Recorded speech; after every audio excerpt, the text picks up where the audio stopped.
Gospod Goran Šoster, najlepša hvala za povabilo v dvorec Jeruzalem. Z veseljem smo se odzvali, ker je pravzaprav neka posebna priložnost, da ste nas povabili prav v ta starodavni dvorec.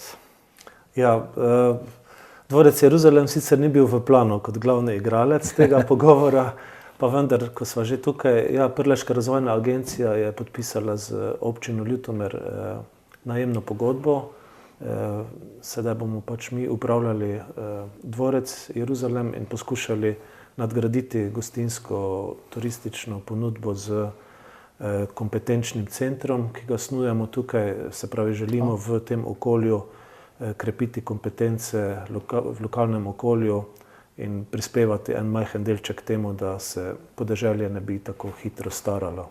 Ta dvorec je že bil v večjih rokah, tudi imel že slavne čase, potem tudi seveda neka nihanja, COVID verjetno naredil svoje, ampak ne nazadnje to, da ste prevzeli, tudi upravljanje tega dvorca kaže na neko resnost, da bi tudi to podeželje, ki premore take bisere, ne je ostalo izpostavljeno, ker danes bova govorila o podeželju. Vi ste namreč strokovnjak na tem področju že verjetno v Sloveniji, ne bom pretiraval med prvimi, kar se tiče tudi ekološkega kmetovanja, trajnostnega razvoja podeželja, pametne vasi. Bova govorila o prednostih, pa tudi o tem, da se mogoče zgrinjajo temni oblaki nad to prihodnost, ki je bila včasih svetlejša že zaradi tega, ker so tudi v Evropi oziroma tudi mi smo sprevideli, da je treba vzpostaviti neke sistemske vzvode, da bi to podeželje, ki je v marsičem primerjavi z urbanim, z mestom, ne bomo rekli deprivilegirano, ampak ki seveda ima neke manjke, v štartni položaju je nekje proti mestom seveda v neenakopravnem položaju, da bi tudi, pravim, preko vašega upravljanja, preko takega dvorca, preko novega centra, preko te tradicije, ki je tu, se dokazovalo, da podeželje se lahko samo vzdržuje, samo ohranja. Je nekaj to v tem cilju prevzema vašega upravljanja? Zagotovo to sodi v kompleks skrbi za razvoj podeželja. To je pravzaprav samo en majhen kamenček v tej skrbi, v dolgoletnih prizadevanjih. Moram reči, da Slovenija ima posluh za podeželje, za celostni razvoj podeželja, ki ga razvija že od leta 1991 naprej, sistemsko, z pristopom. Rekli smo mu celostni razvoj podeželja in obnova vasi. Sprva, pozneje, ko smo se pa pridružili Evropski uniji, pa postal to program LEADER, ki se izvaja po vsej Evropi. Izvaja ga ta trenutek 3000 lokalnih akcijskih skupin, ki pokrivajo večji del podeželja, evropskega podeželja. Sicer moramo reči, da na podeželju živi 30% prebivalcev Evrope. Površina Evropa je pa 80% na podeželju. Se pravi, samo 20% imamo Evrope, urbane Evrope. Pa vendar, seveda, večina pozornosti, večina proračuna seveda se steka v urbana središča, kjer je pač znanost, tehnologija, prisotna izobraževalne institucije. Na podeželju pa seveda to vrstne, bi rekel, družbene infrastrukture ali nadgradnje, kot ji rečemo, četrtega sektorja skoraj da ni. In zaradi tega je potrebno z drugačnimi ukrepi ohranjati to podeželje vitalno. In to je pravzaprav zelo velik izziv. Zdaj, če bi tako malo bolj široko pogledala, je podeželje v današnjem času nekako izpostavljeno trem ključnim izzivom. Prvi, lahko mu rečemo socialni izziv ali pa rečemo izziv družbenih odnosov na podeželju, ki ni najbolj pereč, ampak tudi težko je primerjati, ker gre za različne izzive. Socialni vidik je pravzaprav povezan z konflikti na podeželju. V podeželje vstopajo različni akterji z zelo različnimi pričakovanji.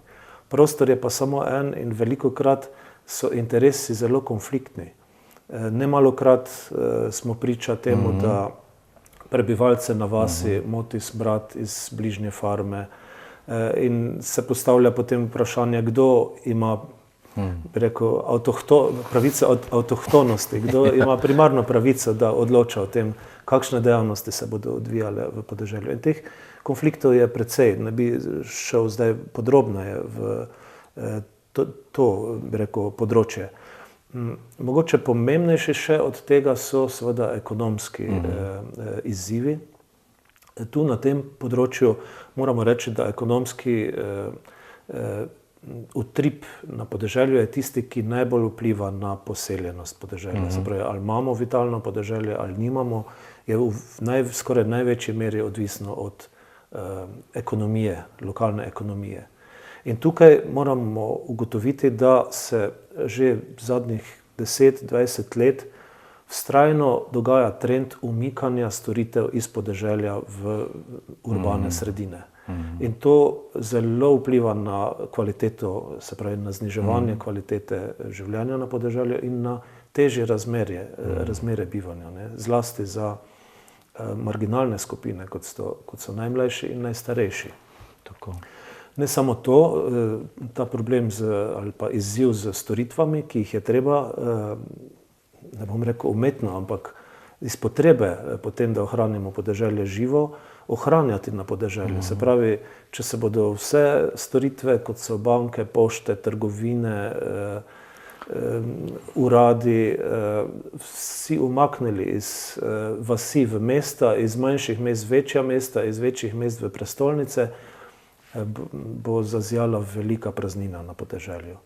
No, in pri ekonomiji je treba pri ekonomskem izzivu je treba omeniti še tudi pravzaprav upadanje investicij na podeželju. Ne. Se pravi, investicijski ciklus se seli v čedalje ožje koncentrične kroge okrog večjih urbanih središč.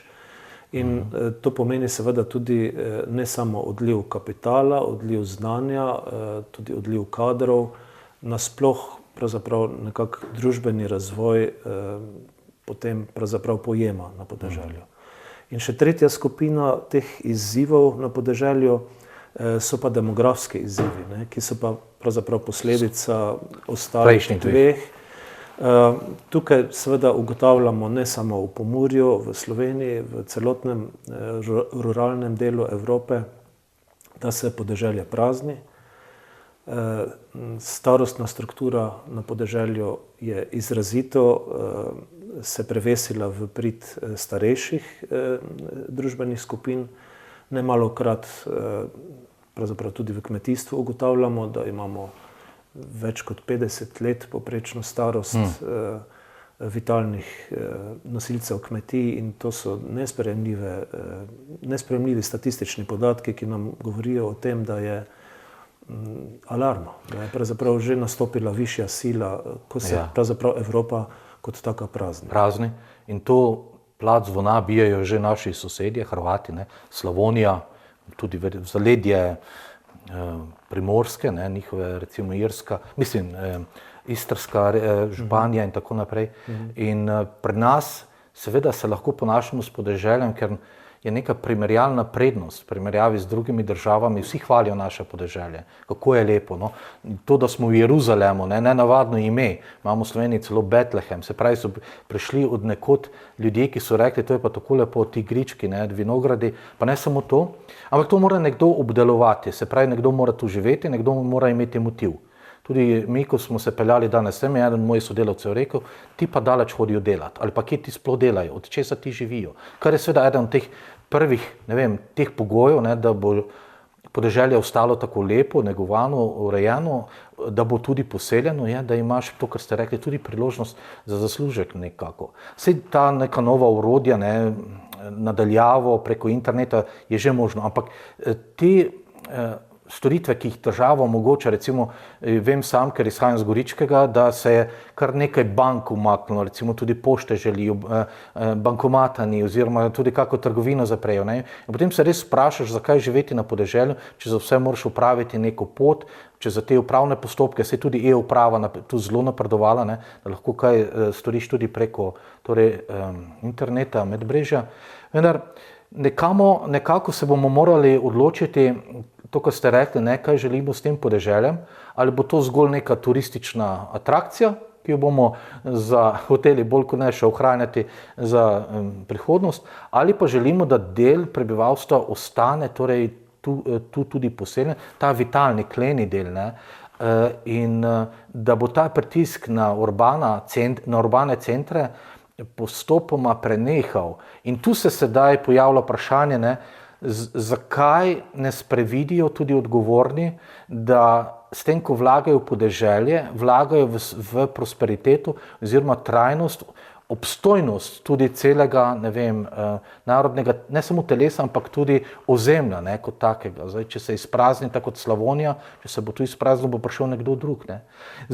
Ostalo bo pa polno, če bo torej tudi nekdo želel kot mlad ostati tu, ne, da bomo samo čakali, da se bo ta starostna meja večala. Ker zdaj pa greva v grob problema, ne. Vem, da smo že pred leti govorili o policentričnem razvoju, še takrat v senčenih časih, vem, socialističnih, a se je ugotavljalo, da treba ustvarjati na podeželju določene centre, ne, z nekimi storitvami, z nekimi uslugami.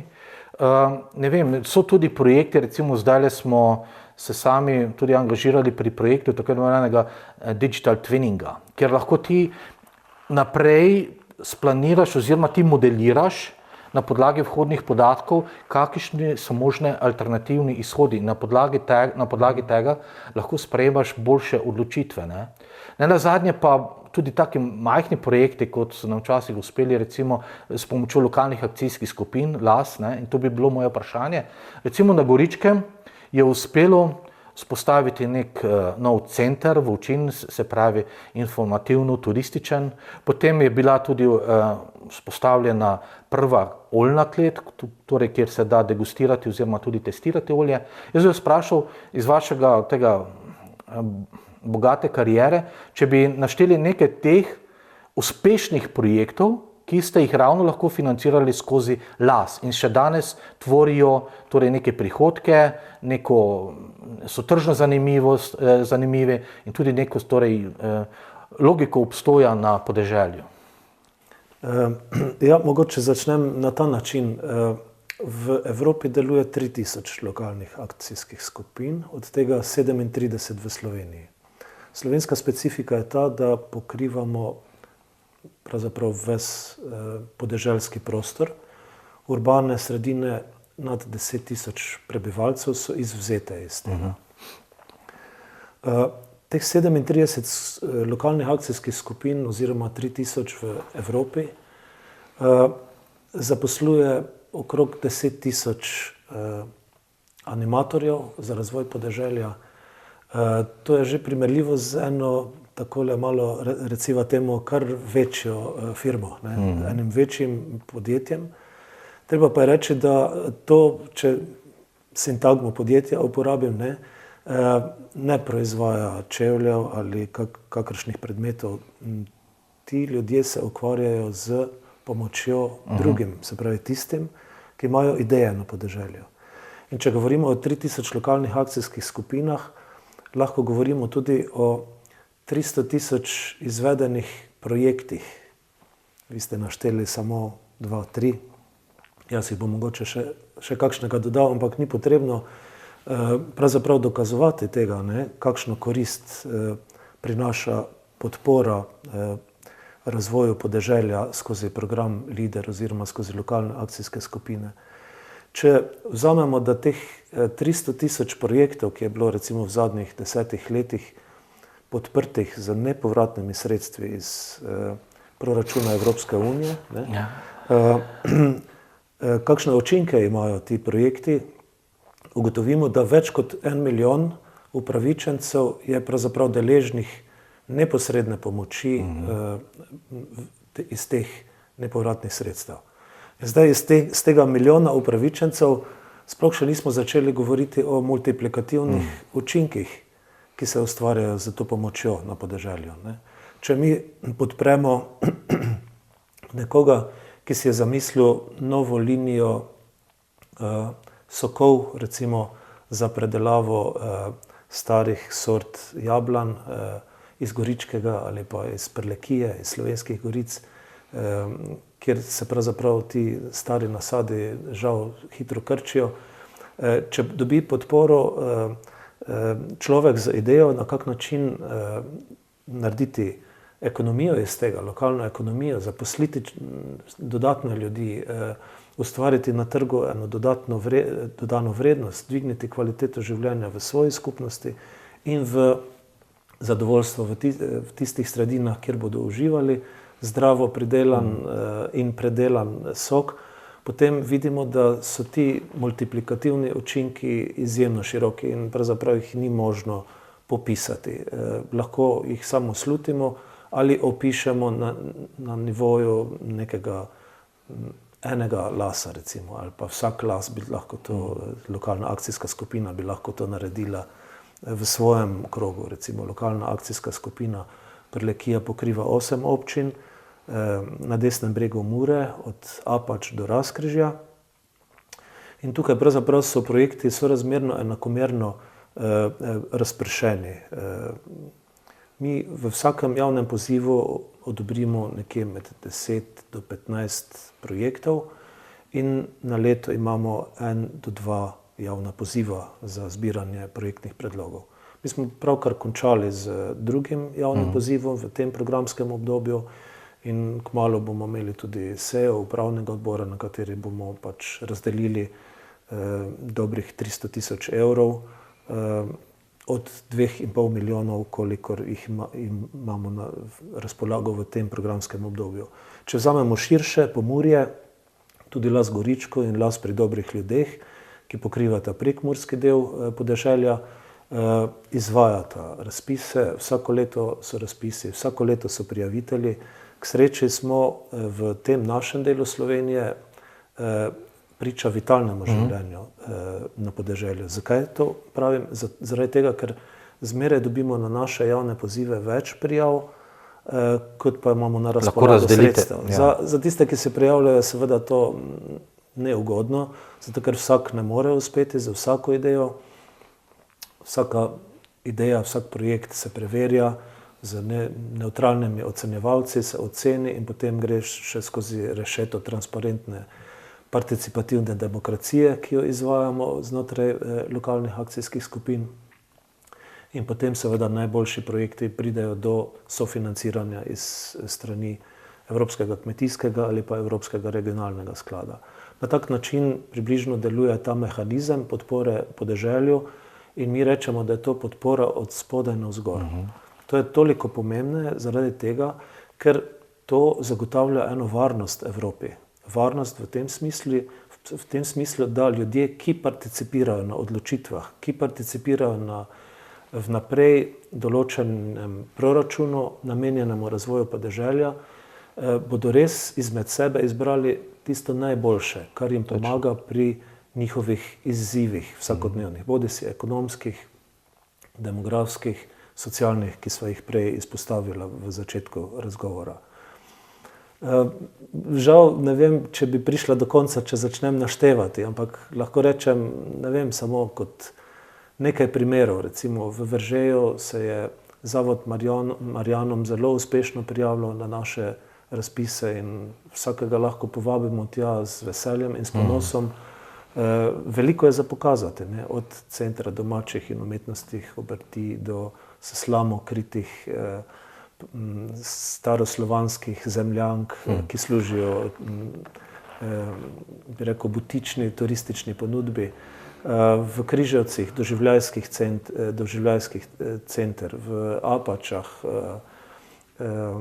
središče okrog tisočletnega hrasta, očeta panonskih hrastov, da ne spustim koga. V Svetem Juriju urejena klet za prodajo lokalnih proizvodov v stari šoli, kjer je tudi sicer zbirka, etnografska zbirka.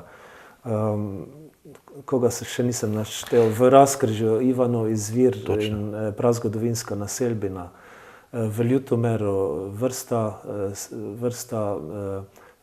bi rekel, objektov in programov podprtih, med drugim Okusi Prlekije ali pa podobni dogodki, ki privabljajo na tisoče obiskovalcev.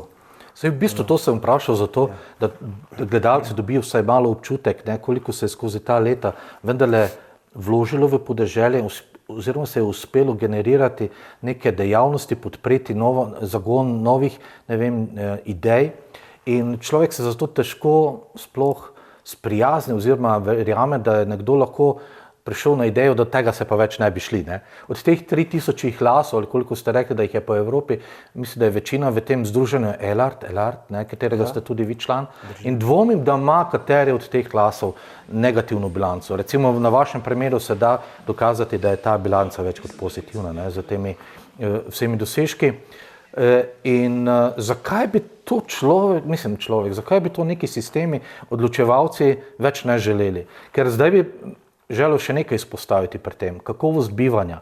Mi bomo morali malo oziroma se že soočamo s tem, da kaj razumemo pod kakovostjo bivanja nekoč in kaj danes. Ne, tu se dogaja neka evolucija, ker spomnim bi samo na to, kar se je zgodilo včeraj, predvčeraj, tale električni mrk na Portugalskem, v Španiji, delu Francije. Kaj se je zgodilo? Ljudje, seveda natlačeni v urbane centre, so obstali. So v metrojih, v dvigalih, gasilci je bila norišnica, promet je zastal, ljudi je že grabila panika, začeli so že ropati trgovine oziroma so spraznili nekateri. Ne. In do masovne histerije ni bilo več daleč. Kaj takega, recimo, na podeželju vendarle ne boš doživel, ne boš obtičal, v 50. nadstropju nekega dvigala. Ne. Seveda so neke prednosti, ki jih mesto nudi, ne bo moglo podeželje nikoli nadoknaditi. Vendar, tista neka eksistenca, da ni hrupa, da je čista voda blizu, da dihavaš čist zrak, da imaš blizu nekega soseda ali sovaščana, ki je ravno s pomočjo lasa začel novo linijo svojih izdelkov in lahko priješ, do domačih klobas, kruha, soka, kakorkoli že, ne, da se bo to moralo začeti počasi tehtati. Včasih se je govorilo več o pametnih vaseh, zdaj mislim, da se že govori več o pametnih mestih. In tule ta moja skrb, ki je tudi skozi to vdajo včasih že bila izražena, ta govor o 15-minutnih mestih. Ne. Pridite v mesto in v radiusu 15 minut, odkoder bivate, bo popolnoma zadoščeno vašim potrebam. A bo res? Ne, bo imel, da ne bom šel zelenega zadosti, ja, tudi zelenega, sprehajal, ja, tudi zelenega, ampak bo imel domača jajca, recimo, ja, dobro, ok, to je že mogoče ne vprašanje, ne.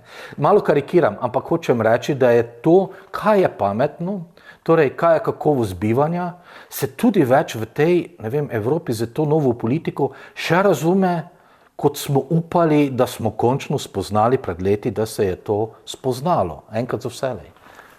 Samo refleksija Evrope danes je odražena v luči pač najbolj akutnih dogodkov, ki se dogajajo v svetu, v globalnem oziru. Prva je varnostna, podoba Evrope, druga je pa podoba konkurenčne Evrope, se pravi ekonomski. Ena je varnostni, druga je pa ekonomski vidik. Zdaj, v luči teh dveh vidikov pričakujemo, da bo Evropa poskušala narediti zasuk od teh kvalitet, ki jih omenjate, v neke bolj primarne vzgibe. To se pravi, da bo zelo verjetno poskušala čim večji del proračuna ali pa denarnih tokov preusmeriti iz financiranja programov teritorialnega razvoja, kjer pravzaprav ne gre samo za razvoj podeželja, ampak gre tudi za razvoj manjših mest. In iz podeželja koncentrirati pravzaprav čim več investicij v vojaško industrijo in ekonomijo okrog tega sklopa. Drugi vidik je, omenil sem konkurenčnost, globalno konkurenčnost Evrope. Prepozno smo se zavedli, da smo premalo vlagali v razvoj. Tudi današnji vzgibi, ki govorijo o tem, da bo potrebno za konkurenčnost Evrope v globalnem smislu narediti več, niso pravi. Se pravi, o znanosti in raziskavah se še zmeraj ne govori. Z veliko žlico zajemajo lobiji. In tukaj pridemo do tega, kdo je tisti, ki odloča o prihodnosti Evrope. Ne? O prihodnosti Evrope zelo težko odloča ali pa vpliva na njo skupina ELARD, ne, ki združuje 3000 lokalnih akcijskih skupin v Evropi. Mimogrede povedano, včeraj smo imeli sestanek upravnega odbora ELARD-a. Od 7 članov so bili 3 iz Portugalske in Španije in se niso mogli priklopiti preprosto, ampak bili smo sklepčni, tako da smo lahko potrdili te nujne korake, ki jih zdaj delamo, ravno v zvezi z tem, o čemer se pogovarjava. Namreč govorili smo tudi o peticiji za razvoj podeželja, ki jo bova verjetno še omenila. Tako. Pa če se vrnem nazaj na kvaliteto življenja. Zelo dualistično pojmovanje je teh prostorov urbanih in ruralnih skozi to prizmo kvalitete življenja. Namreč hitro lahko opazujemo podeželje kot nek romantični prostor, kjer je svež zrak, pojejo ptice, skratka ni hrupa, ni tolikšnega onesnaženja, ni tolikega pritiska, tudi psihološki pritiski, stres je neprimerno manjši faktor, ja. V ruralnem delu sveta. Ta romantični vidik ima tudi prej ali slej tudi ta trdi ekonomski vidik, mu je treba dodati. In brez tega, da mi ustvarjamo delovna mesta na podeželju ali pa vsaj pri mestih, večjih urbanih sredin, podeželje ne more preživeti. Tudi seveda priča smo trendom, da se katera družina ali pa kateri novi poklici selijo iz mesta na podeželje, ampak v statističnem pogledu gre za drobec, se pravi za nesignifikanten del prebivalstva, vendarle smo še zmeraj priča koncentraciji prebivalstva v mestnih središčih in v velikih urbanih konglomeratih. Tu moramo ugotoviti, da je Slovenija ena najsrečnejših držav na svetu. To je statistično dejstvo, ne samo po ugotavljanju indeksov sreče in tako naprej, ampak tudi po tem, kako imamo pravzaprav prebivalstvo razpršeno v državi, po podeželju in po mestih. Mi nimamo nekega super mestnega konglomerata, se pravi Ljubljana kot prestolnica države je pravzaprav zelo, zelo majhno mestece, ko govorimo o velikih mestih in z tega vidika tudi tukaj ni, bi rekel, tistih najslabših učinkov, ki jih imajo, ki jih taki veliki konglomerati mestni prinašajo s sabo. In velik del podeželja v Sloveniji je še poseljen.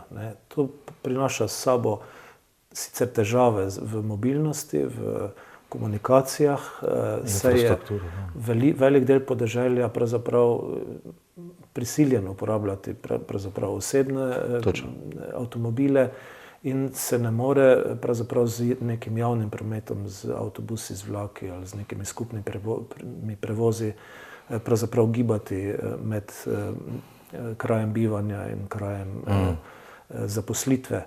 Tako da tu neke kvalitete so v Sloveniji, jih je treba razumeti, zakaj je tako, kot je. In ko se pritožujemo nad tem, da imamo slabo urejeno javno prometno infrastrukturo, je to tudi zaradi tega, ker imamo visoko kvaliteto bivanja na podeželju. To se pravi, ni zmeraj nekaj samo pozitivno ali negativno.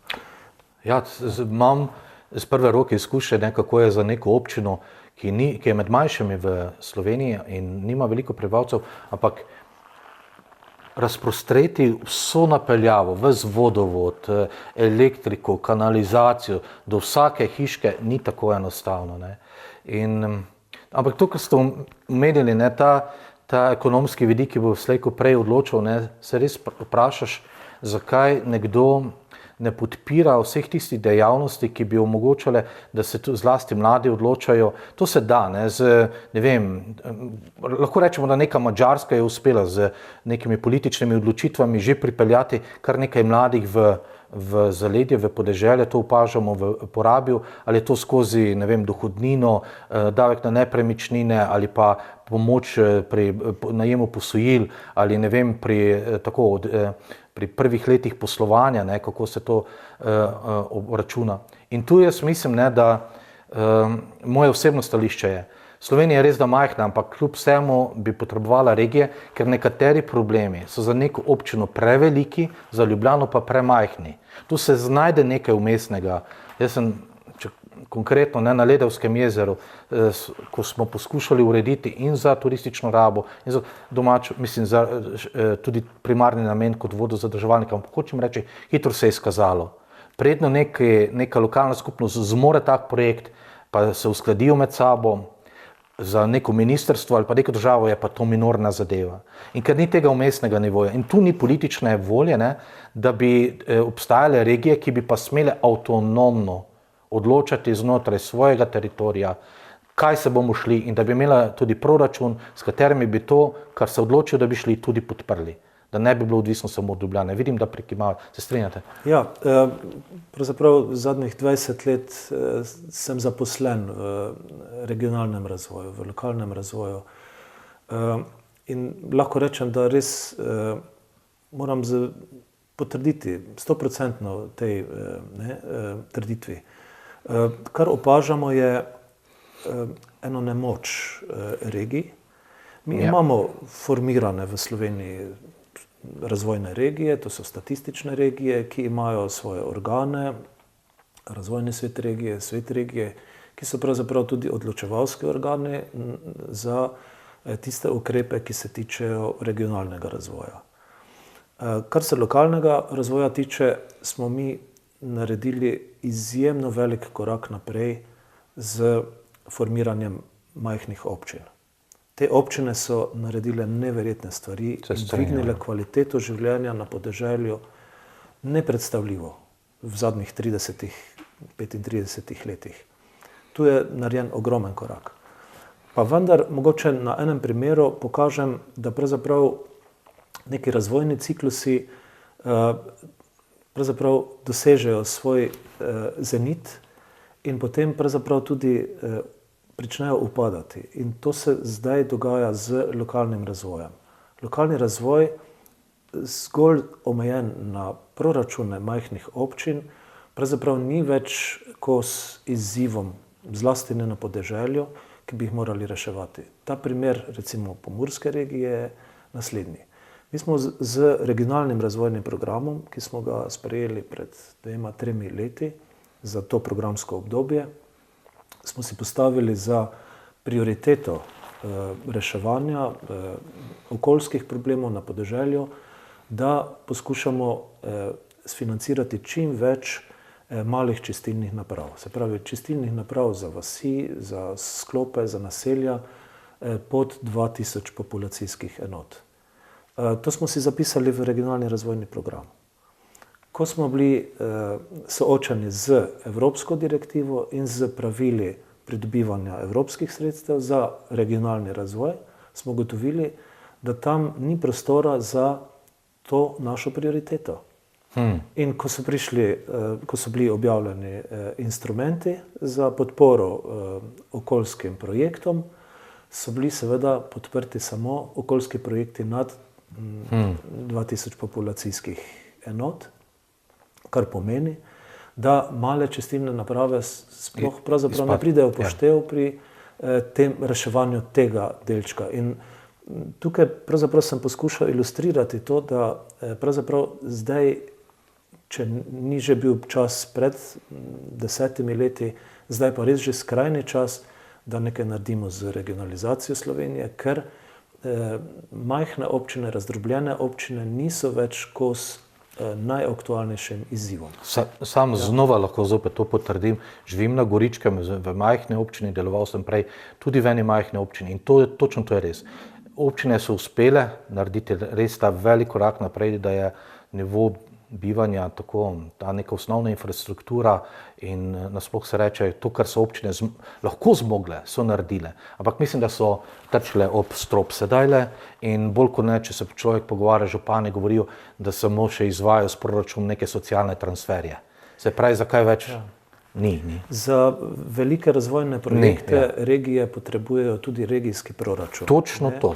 Regijski proračun bi moral biti seveda počrpati velik del tistih sredstev, ki se prerazdeljujejo zdaj na državni ravni, in tudi manjši del sredstev tistih, ki se prerazdeljujejo na občinski ravni. In če bi mi to uspeli doseči in to združiti z temi prizadevanji lokalnih akcijskih skupin, ki smo lansirali to peticijo za razvoj podeželja in za ohranitev proračuna v evropskem in v nacionalnem proračunu, tudi po letu 2027, ko se zdi, da bo šel ves denar samo še za obrambo in pa za konkurenčnost, potem bi lahko govorili o tem, da imamo še neko perspektivo, da imamo neko svetlo prihodnost še na podeželju.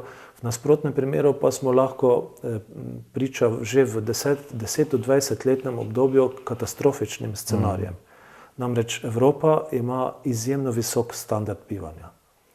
Ves ta naš pas okrog Evrope, Severna Afrika, Bližnji vzhod, Azija, tukaj živi skoraj, bi rekel, 600 do 700 milijonov potencialnih ekonomskih migrantov. Lahko si samo mislimo, kaj to pomeni, če se fizično pravzaprav ta masa ljudi, kakršne smo bili priča, že demografskim velikim gibanjem v preteklosti, v zgodovini, če se bo pravzaprav ta tok sprožil in bo pravzaprav vsak drugi prebivalec bo rušil vsak jez pred sabo. Ja, to nobena vojska ne more staviti tega. Vsak drug prebivalec je potencialno možno neevropejec v 10 do 20 letih. In izpraznjeno podeželje je idealen prostor za to, da ga naselijo ljudje, ki želijo tu bivati. Če Evropejci ne bomo skrbeli za vitalnost svojega podeželja in za to, da bo naša kultura ostajala, naša ekonomija, naš človek ostajal na podeželju in kvalitetno bival, potem bo ta prostor zapolnil nekdo drug in to ne bomo več mi. In to mu ne moreš zameriti, ker po nekem naravnem pravu brisani prostor, izpraznjen prostor, ima pravico ga nekdo naseliti. Ti ga nisi hotel, nisi mogel, kakorkoli že, jaz sem prišel, ga zasedel in že v eni generaciji, pravijo tam nekje po 25-30 letih, imaš že pravico klicati to domovinsko pravico. To je že domicil. Ja, to je že domicil. Ampak res pa jezi, da na koncu ugotavljava, kar se vedno ugotavlja, da je stvar v rokah nekih politikov, ki imajo pač svoje politične interese. Pred kratkim smo na naši televiziji tudi predvajali in gostili pogovor z znanim sociologom, dr. Masnakom, ki je ravno to rekel. Elite na vodju, ki niso bile izvoljene in za katerimi so lobiji, to, kar ste rekli. In zdaj, da rečeva Bobu Bob, tule so se zbrala predvsem zato, ker kot ste že omenili, grozi, da ta neki finančni vir, ta sistem, ki je deloval, ki je dajal vse te rezultate, da ga želijo ukiniti. Z tega ali onega razloga, zaradi obraževanja, mislim, obrambe ali česarkoli drugega, ali z katerega koli drugega političnega motiva. Midva pa upava, da bi s podpisom peticije lahko, če imajo sploh vest, ganili kakšne uradnike, da bi zaslutili, da pa vendarle ljudje na podeželju, pa ne samo na podeželju, ker peticija je namenjena vsem, slutimo, da bi se izgubilo nekaj dobrega. Jaz osebno rečem, da, torej prvič, da sem podpisal to peticijo, drugo je, da vsaj vabim gledalce, da si na tem spletnem naslovu ogledajo, kaj peticija, torej o čem govori. V bistvu tudi, če se samo v iskalnik tipka Elart in peticija, bo takoj ta zadetek. Koliko dajo tudi na mnenje nas navadnih ljudi, mi je bilo ob glasovanju oziroma tej inicijativi za spremembo ure, iz poletnega ali nazaj na sončev čas. In je bilo, mislim, da 90%, da nehajmo se s tem iti, ne. Bilo je, ne vem, 40 ali 50 milijonov glasov zbranih po Evropi, ali so spremenili? Ne. Se pravi, niti, ne vem, mislim, da je šlo za 40 milijonov, niti 90% večinsko, ne, od tistega ni pomagalo tem birokratom, da bi uvideli, da delujejo v nasprotju z logiko, ekonomsko, tudi z neko človeško logiko in tu, ampak ne ostane nič drugega, ne. Tako da zdaj vas kar vabim, da povabite gledalce, da poskušamo vsaj preko peticije vplivati na tisto, kar je od vesti ostalo pri teh uradnikih. Zdaj, neki mehanizmi evropski vendarle obstajajo, ne. Če bomo v Evropi zbrali 1 milijon podpisov pod to peticijo, potem je Evropski parlament dolžan obravnavati problematiko razvoja podeželja v okviru svojega rednega delovnega programa. In to pomeni, da bodo lahko vsi, ki imajo kaj zapovedati na tem področju, v komisiji za kmetijstvo, v komisiji za regionalni razvoj, v Evropskem parlamentu, na različnih odborih in potem tudi na plenarnem zasedanju Evropskega parlamenta o tem spregovorili in parlamentarci bodo prisluhnili. Moram reči, Evropska komisija je do zdaj bila nemalokrat naš velik zaveznik. Vprašanje, če bo tokrat zdržala vse pritiske, vseh lobijev, vseh vplivnih skupin, ki imajo moč odločanja. Mi verjamemo, da lahko naredimo to, da bi tudi po 2027 še imeli podporo za razvoj podeželja. Upanje umre zadnje. Gospod Šoster, iz tega čudovitega biserja podeželja dvorca Jeruzalem, najlepša hvala za ta pogovor in še enkrat apel, da vsaj poskušamo storiti to, da bodo tudi tisti, ki bodo prišli še za nami, lahko deležni tega, kar ste vi uspeli skozi leta, torej priskrbeti evropski denar za slovensko podeželje in za njegovo prosperiteto. Najlepša hvala. Hvala vam.